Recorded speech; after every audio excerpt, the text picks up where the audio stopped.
What's up, everybody? You know what I always wonder? Why we play the intro after the show starts. That's a Carlos thing. Yeah, no, I thought, like, I don't know. It makes more sense to play the intro, like, at the Draw beginning. people in, and then But Yeah, what do we know? whatever. Whatever. No Carlos today. Thank God. Just you and I today. Which, I'll take that, I guess. I'd rather do this Okay. myself, but okay. Twice on Saturdays. So, welcome to another episode of Bring on the Blitz with me, Papi, el papá de los helados, and then we got Rios to my left, to that way, We leave. the pride of A-Leaf. Not a lot to be proud of, but we'll take those. Hey. Threw us in the league. So let's talk some football. Football is back. Week 1 already happened. We're gonna focus a little bit on the Texans, obviously. And we're gonna talk predictions for this weekend's action against the Bears. But week 1, Texans versus the Colts in Indianapolis. Walk me through what you saw, what caught your eye, etc. It obviously went the plan. The plan was obviously to have Anthony Richardson throw 3 deep shots that just including one of the throw of the year. No, the thing that surprised me. I mean, that caught everyone off guard. Dude, it caught me off guard. I was watching that game, and when that play happens, right, he like almost falls because the turf was super slippery. Like we saw that from the first drive that the Texans had. Like nobody could get clear footing. Running backs were like slipping. He stumbled like 2 times on the first drive, and it kept happening. Even like on that series where they scored on the 4th down place, he fell. Like no one was near him. Thankfully, he was able to get back up and throw it to Diggs for that first down. But that turf. That's the one where he was on his knees or whatever. Yeah. So the ground wasn't the best for either team, but AR actually even with that other one more obstacle to overcome, he decided to throw over the Texan secondary and a complete dot of a pass. Like it wasn't like the receiver reached out for it. Pierce is his name, right? Yeah, Pierce. Anthony Richardson looked pretty good.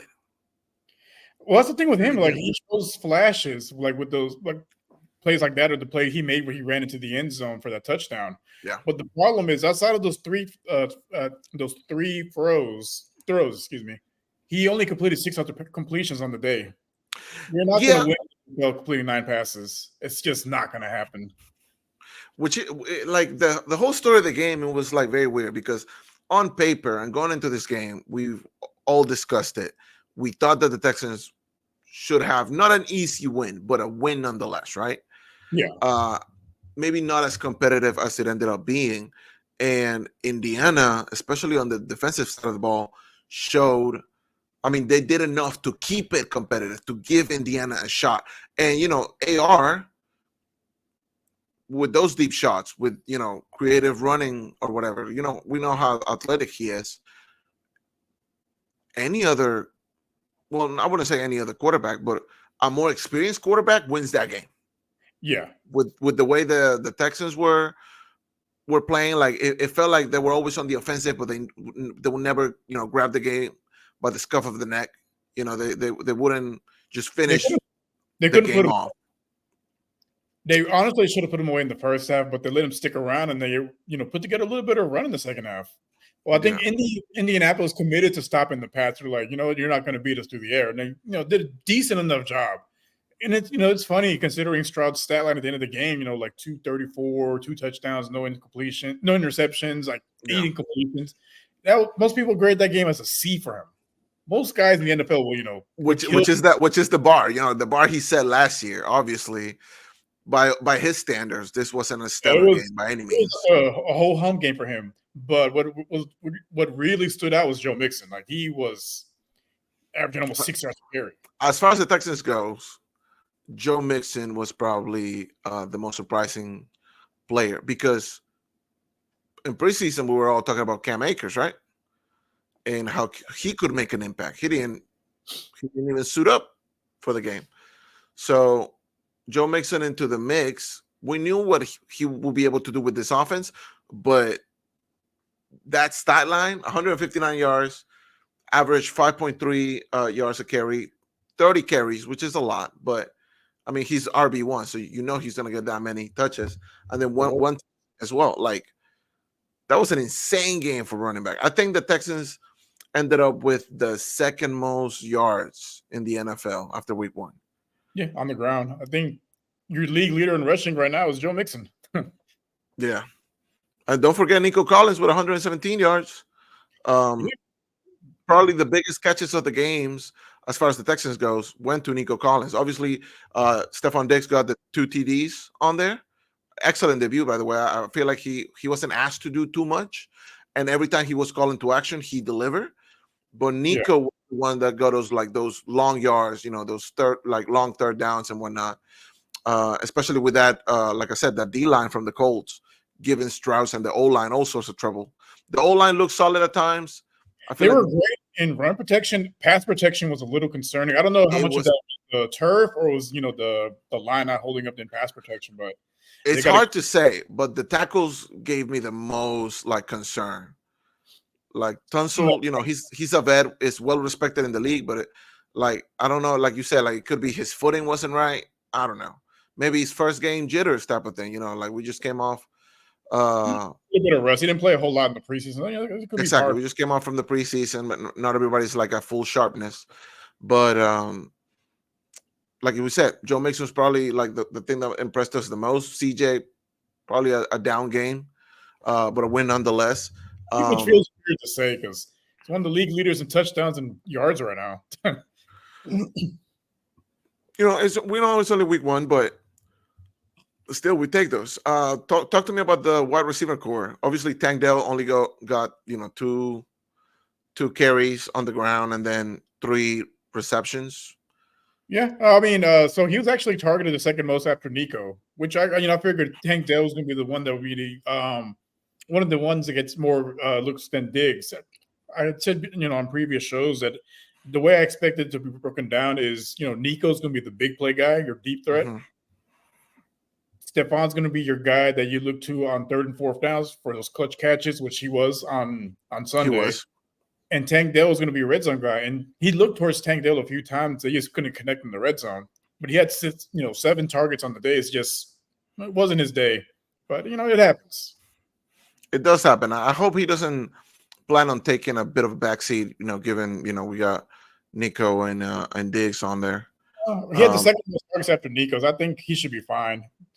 Yeah, he ended up with 40 yards in the air. Stephon Diggs, 2 touchdowns, 33 yards in the air.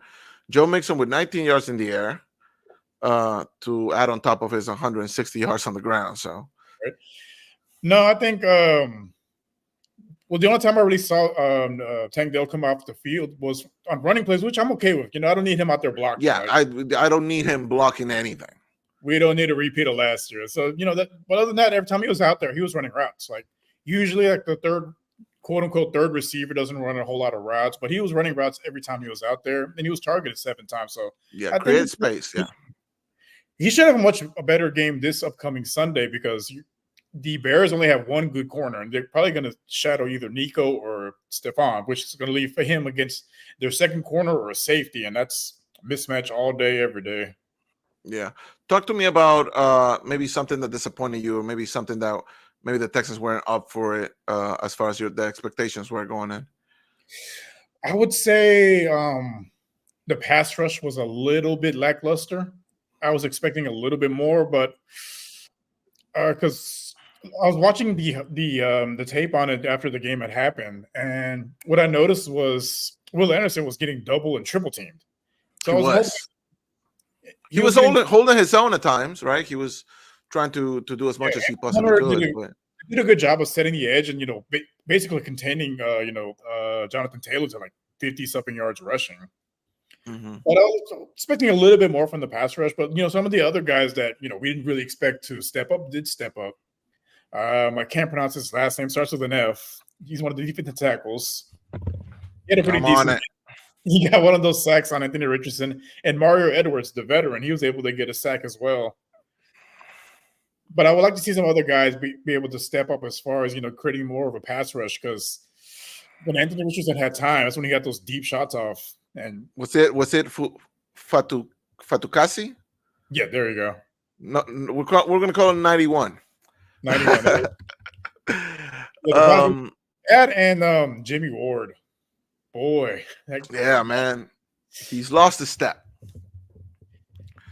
Lost a step. It was very disheartening, because I remember watching on looking at some of the reactions on Twitter when that Pierce touchdown. A lot of people were trying to put that on Stingley, but when you go back and look at it, it was the responsibility of that was Jimmy Ward's responsibility. He just got torched. Yeah, and that was the story of the defense for Houston. It was very much like you said, the run game, holding Jonathan Taylor to, what'd you say, 50?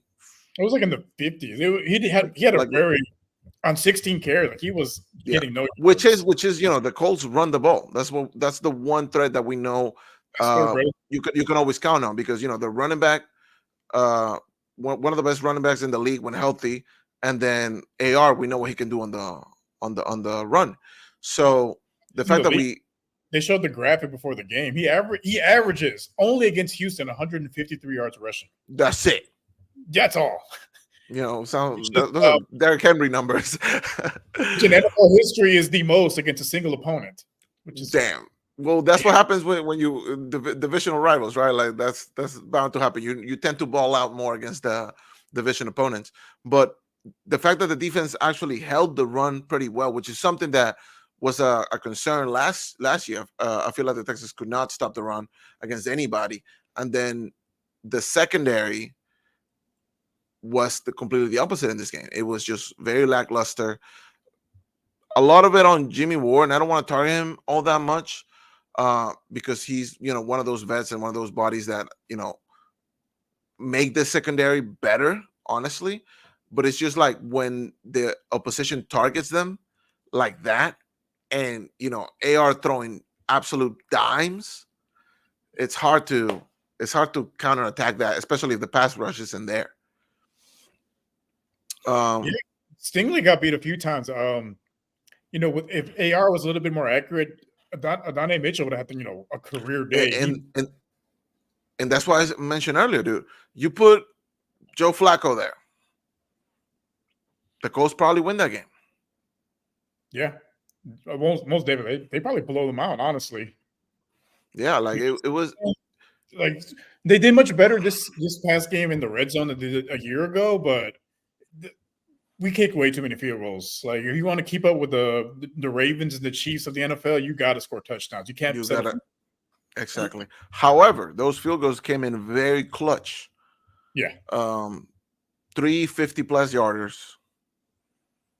Perfect accuracy. Yeah, you'll take those, but at the same time, like we saw it in the Super Bowl, you got to be able to score 6. Yep. At the very least. But it was a very competitive game. It was a really good game. Week 1, almost like a wake up call, right? Like you can't really fall asleep at the wheel. You gotta keep your foot on the gas and make sure you put teams away.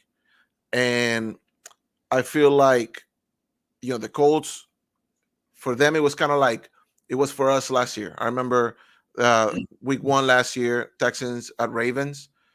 Yes, the Texans lost, but it was a good showing from a rookie quarterback, a rookie head coach on the road. Right? It was very good. I feel like that's how the Colts are probably looking at this result. Yeah, they could have won, but they see the progress that AR has done after not playing a lot last year because of injury.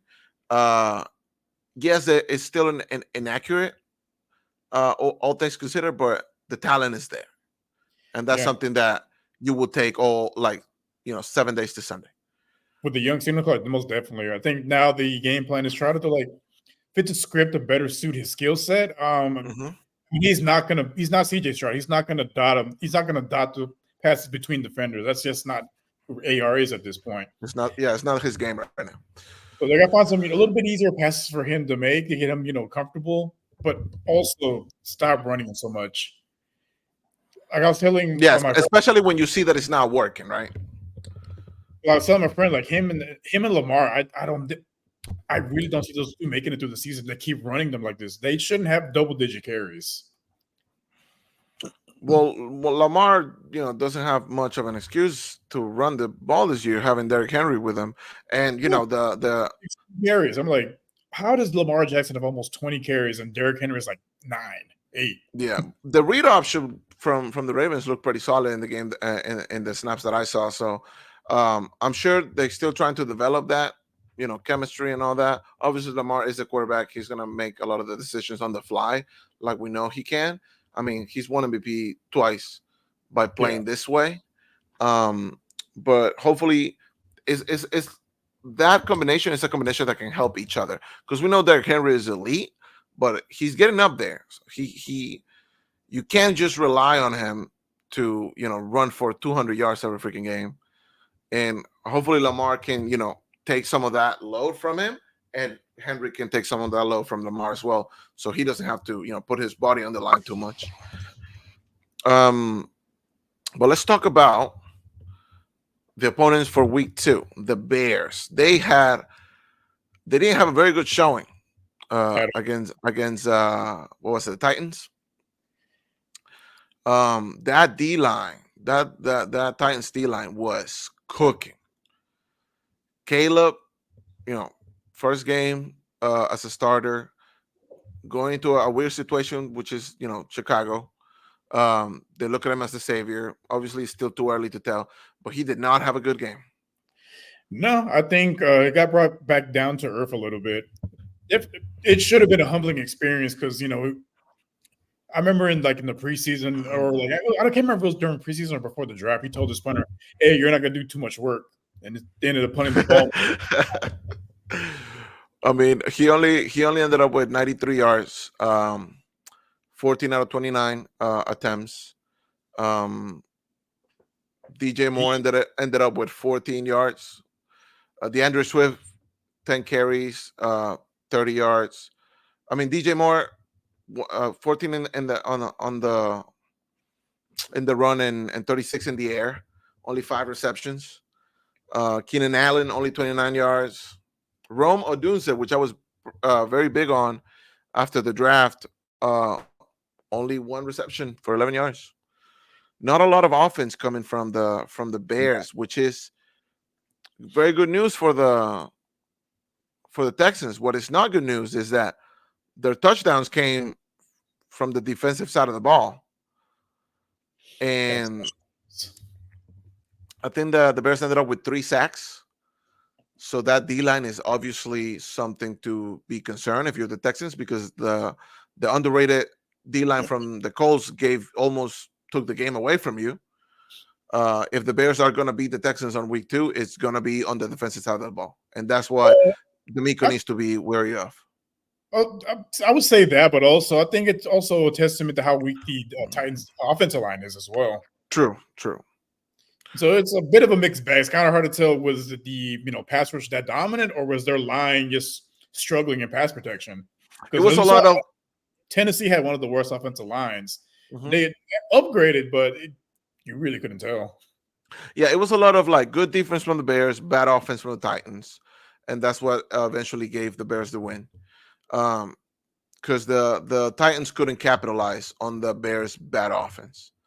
No. But we knew this going in. The Titans, the way things look, I know, the Texans were the only victorious team in the division this past week, but Jacksonville should get it together. We know they can. The Colts showed already their intentions, and I wouldn't be surprised if they're in the conversation towards the end of the season for maybe a playoff spot.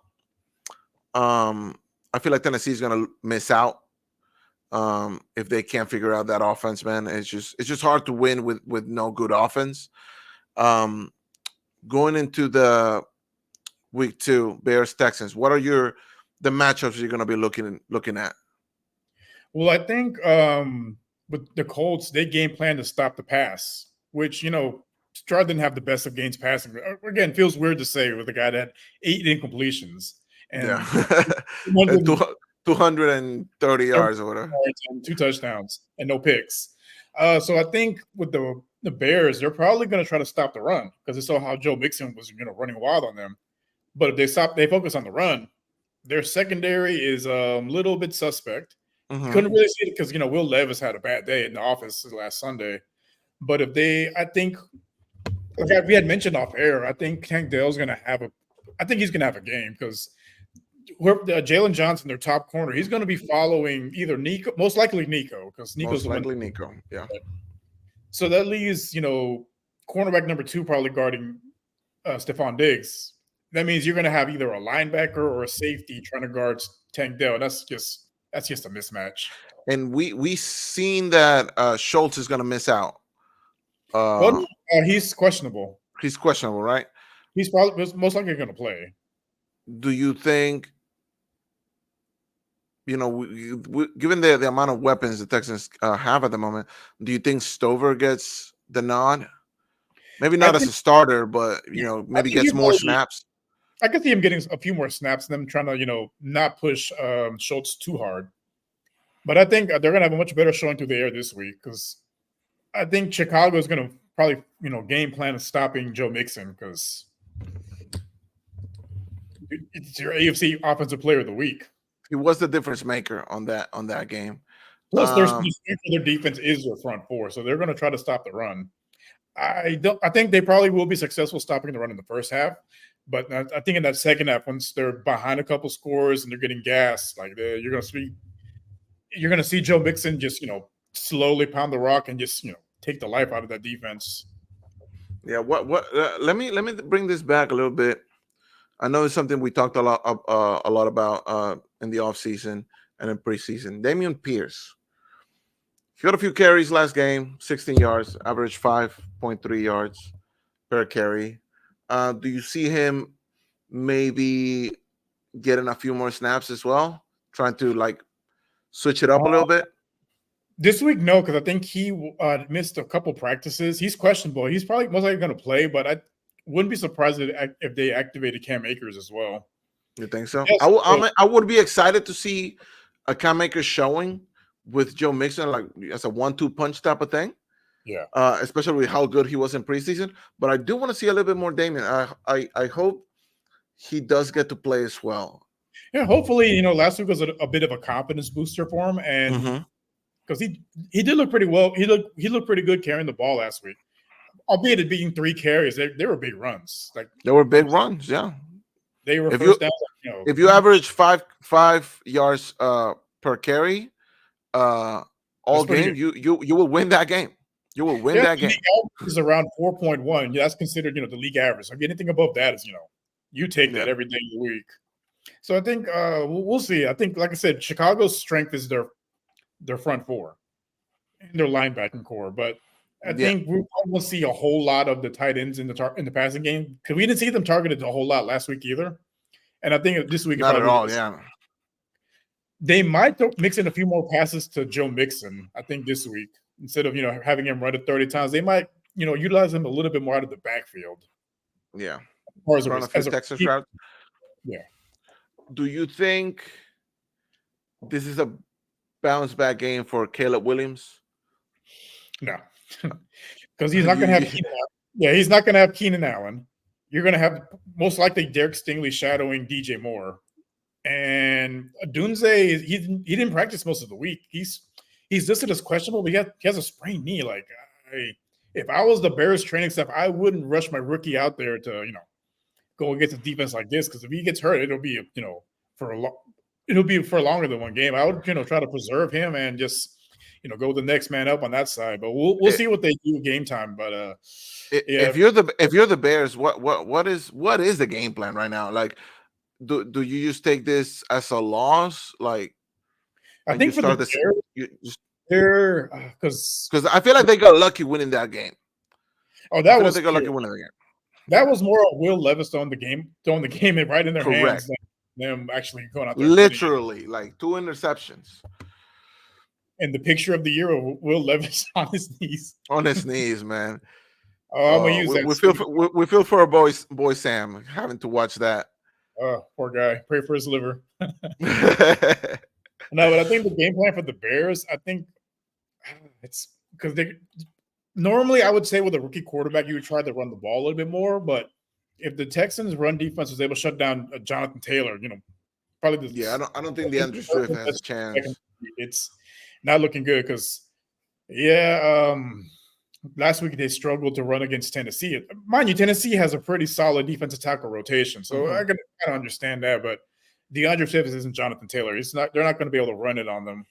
So they're going to have to, try to get the ball out of Caleb's hands a little bit quicker, some easier reads, not try to chuck it deep because when he was throwing it deep against the Titans, it did not look good at all. Very inaccurate. But he's a rookie and he's going to make rookie mistakes, and I think he's going to make a few. Because when I watched a lot of USC last year, and what I noticed with them when they played the ranked opponents or in prime time, he struggled. And I have a feeling he's going to probably throw his first career pick six. That wouldn't surprise me. He got lucky against Tennessee, when he threw against Snead, and there should have been a couple, interceptions, but they couldn't pull it away. But we'll see how it goes. It's going to be some rookie growing pains for the Bears fans. Yeah, man, it's the same old story in Chicago. I still feel like with the team that they have right now, I feel like I would have given Justin Fields one more year to try to figure it out because I feel like there's a lot of talent left in there. Yeah, I can kind of see that, but at the same time, I feel more confident about him than Caleb Williams. Even coming out of the draft, like I wasn't big on Caleb. Yeah, like the upside is there, but I think they were a little too quick to anoint him as the next Mahomes. Like Mahomes wasn't the next Mahomes when he came out of college. He was a project. He had to sit for a year. Yeah. And I think it would have benefited Caleb. I don't know about maybe sitting, but having like that veteran presence in the locker room. Something like Mahomes had with Alex Smith, like teach you how to like the nuances of being a pro in the league and how to read different NFL defenses. Yeah, I feel like they threw him out there too early, like sink or swim too much. Obviously, Tennessee was a first good game to be, your debut as a rookie quarterback. But again, you didn't have a good showing at all. The offense in general, not even the run game was effective. Yeah, because Tennessee's defense is better at stopping the run. The pass, they weren't tested a whole lot, so we can't really, gauge that.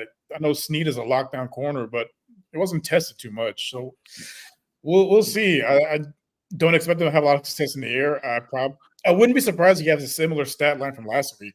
Yeah, and that game was in Chicago, correct? Yeah, that was at home. So this one's going to be on the road at Energy Stadium, which we know is going to be roaring the whole time. The first primetime game at home for the Texans since 2022. And I remember that game. We were playing the Seattle Seahawks. Seahawks? It Texans Seahawks on primetime 2022? No. Sorry. I'm thinking about the roof open. Sorry about that. Yeah, no. Oh, okay. No, it's been about 4 years since we had a I was about to say, like, 2022, I was like, did we have a primetime game? And then you said Seahawks. No, like, what the hell would that be a primetime game? No. Right. No, I was thinking about the roof being open, which is also going to be open on Sunday night, which is going to be pretty cool. It's going to be crazy. You're going to be sitting on I-10. You're going to be able to hear the crowd yelling. I'm going to be at the stadium sitting on the roof with my binoculars. I think that's CJ. Tell me, how does this game end? Give me a prediction. I think with Houston, I think they're going to come out with a lot of energy. One, because it's the home opener. Not just that, but it's like kind of like their coming out party per se. Like they, were the laughing stock of the NFL for years, and they turned it around in one season. And now, like you're going to have the primetime game on Sunday Night Football with your fan base rejuvenated. That place is going to be rocking.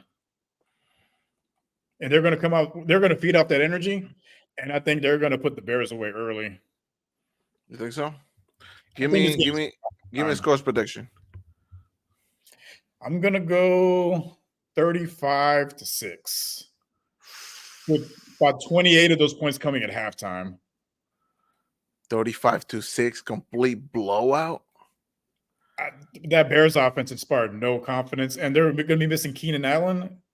Yeah, and I think Caleb Williams is going to have a couple of interceptions as well, because should have been a couple last week against the Titans. I think this week they're going to get behind early, they're going to try to throw the ball more, and he's going to throw into some mistakes.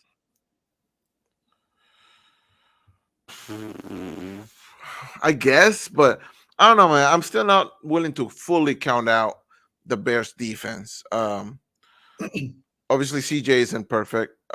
He almost threw a pick on the last game against the Colts. Thankfully, I think he was out of bounds, and that's what it did. One was called back because of a penalty. The other one, the I can't remember what player it was, but his foot was out of bounds. Yeah, his foot was out of bounds. So I can definitely. I'm not saying it's going to happen, but I wouldn't, completely count out the possibility that. I'm not counting out defense, but at the same time, because if they focus on stopping as they showed against the Colts, they focus on stopping the passing game, they're going to run it down the throats. They focus on stopping the run, they're going to air it out. Yeah. And I don't think Chicago was built for shootouts, not yet. I'm going to say, my prediction is a little bit of a blowout as well. I'm going to say 31-13. I feel like the Bears got a couple of field goals in there. I gave him 2 field goals. Yeah, maybe a touchdown, or whether it's defensive or offensively. I don't see them scoring on defense. Like, you can't rely on your defense scoring touchdowns every game. You know what? 19. 31-19. I think the Bears are going to just pepper field goals like crazy. Yeah, but I was talking to one of my friends as a Bears fan, and he was like, you can't rely on your defense and special teams to win your games every week. Like, against the weaker opponents, it'll happen because, everyone has off days. So yeah, someone else needs to step up. But against the better teams, that can't be your game plan going into the week. Think, oh yeah, we'll score some touchdowns on defense. It's not how the league works. Not against the elite offenses. And and I'm gonna offenses by the numbers. They had, time of possession. I think they had the most time of possession last week, and they were up there as far as the most yards on the ground and through the air. Yeah. And with a quarterback like CJ, who doesn't make a lot of mistakes, doesn't throw a lot of interceptions, and doesn't have a lot of fumbles, it's a recipe for a blowout, honestly. I'm going to predict as well. I feel like Nico gets his first TD. I feel like Dell gets his first TD, and Will Anderson is going to get 1 sack at the very least. Yeah, I can see that. Those are my predictions. And then we'll energy. Yeah, I feel like everybody's gonna, that iconic JJ Watt picture coming out from the Texans tunnel with the American flag. Or whatever. That was after Harvey. I was at that game. It was against the Jaguars for the season opener. Like, a lot of people, we weren't sure we were going to have the season start on time, and then for them to have the season start on time, and with all the money he raised, like, dude, I had goosebumps like when he came out of that tunnel. I can definitely feel like that type of energy. I don't think Texans have been this excited for a home opener in some time. It's been about 5 years, probably. Really? Yeah. Yeah, because the last time I can remember this kind of excitement was before we traded DeAndre Hopkins. Yeah, basically that was the last time Texans fans felt something. Yeah, because after the following year, COVID happened, and then the first Hopkins trade, then COVID happened, and the world was shut down, and yeah, the world couldn't take it. Make it make sense, Bill O'Brien. And then when the season started, fans weren't allowed in. I can't remember if it was the first or second game. I went there that season. It was the game Bill O'Brien got fired. It was against the Minnesota Vikings. I want to say it was the third or fourth game of the season. I think it was the fourth game of the season. That was the first one. Yeah, that was the first game they allowed fans back. I think the first 3 they didn't allow fans. Okay, so we're predicting Texans semi-blowout win against the Bears. Let's go down the rest of the division. Jacksonville Browns. What are you thinking? You think the Jacksonville Browns is back? Do you think Browns bounce back? Oh, I hate picking the Browns, but I think the Browns sucked last week. They were playing against the Cowboys, which as much as it pains me to say, they're a very good team. Are we I saying think they beat Jacksonville or? I think they do. I think they have a bounce back game. It's just I don't trust Trevor Lawrence. You trust Watson a little bit more? I think they're going to rely a little bit more on the ground game versus Yeah. having Watson to try to air it out. Yeah. And with Jacksonville, like I was looking at some of the highlights from it, and they didn't throw the ball a whole lot in the second half. They threw it 7 times. It's almost like they didn't trust Trevor Lawrence to throw the ball. And then when they needed him to actually, drive on the field to Make a score, play, yeah. He just couldn't do it. incompletion, sack, and then sack. Yeah, I agree. I feel like the Browns are gonna take it, but I think it's gonna be a lot closer than we might think. Oh yeah, it's gonna be a close game. It's gonna be low scoring, honestly. Yeah, like they both have 17-14 type of game. If we're lucky, they're both pretty inept offenses. Like Brian Thomas looks pretty good, but again, it comes down to the quarterback getting him the ball and the play calling. Yeah, no, we'll have to see. Titans Jets. I feel like the Jets bounce back and beat the Titans. Yeah, the Titans didn't inspire a whole lot of confidence as far as their offense. Will Levis struggled a lot. Yes, he and did. Not just with the accuracy and decision making, but just his presence in the pocket. And I mean, when your coach comes out and says, we would have won the game if we just punted on first down every time, that was wild, dude. That was tough. That's got to hit you like right here, like yeah.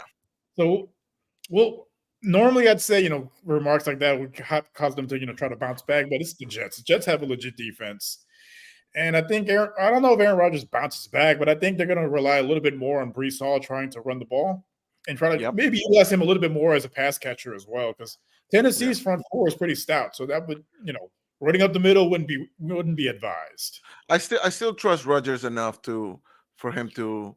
He's been in the league long enough. He'll I feel like he's gonna dissect that defense a little bit. It might take him maybe one or two more games to get into like full Aaron Rodgers status again, but I can see them like taking care of the Titans. I don't think that one's gonna be too close. Maybe like a 2-possession game for them. Colts versus Packers. Obviously, Packers. No love for the Packers. And we've seen Malik Willis in action before. I mean, he did beat the Texans, with not throwing the ball at all. Yeah. that was one of the most wild games I've ever seen in my life. Like the quarterback didn't throw a single pass and they still won. Like, how does that happen? Yeah, what is this? 1955? He didn't have any completions. He threw no completions, even worse. And he looked. The Colts showed that they can hang with. They can hang with the boys. Exactly. So I think this is going to be a Jonathan Taylor game. They're just going to run it. I think they're just going to be running the ball at each other the whole time. Yeah, it's going to be a lot of Josh Jacobs and Jonathan Taylor, but I think the Colts defense they're probably going to want to bounce back after getting manhandled by the Texas offensive line and Joe Mixon last week. Yeah, I think it's at Packers, I believe. So they're gonna have. Yeah, it's in Green Bay. One of my friends is gonna be at that game. Yeah. So who are you taking? You taking Green Bay over the Colts? I'm taking the Colts actually. Yeah, I'm taking the Colts. I think they got too much up. They got too many weapons on offense for the Packers to be able to stop. Yeah. So after week 2, we were predicting Texans 2-0, Colts 1-1, and both Jacksonville and Tennessee 0-2 to start the season. It's looking that way. Yeah, I was kind of on the fence about Jacksonville and Cleveland. I'm like, I don't know. Like you said, like both offenses leave way too much to. Well, especially because how the Dolphins got beat down yesterday. Like, yes, mind you, it wasn't Josh Allen didn't have a great game. No, it was James Cook. Just basically ending the game at halftime. He cooked. As the kids say. He's cooking. Off day, but they relied on the ground game and they just took it to Miami. So I think that speaks a little bit more about how, can't really trust the Jaguars offense because they couldn't get much going against that Dolphins defense.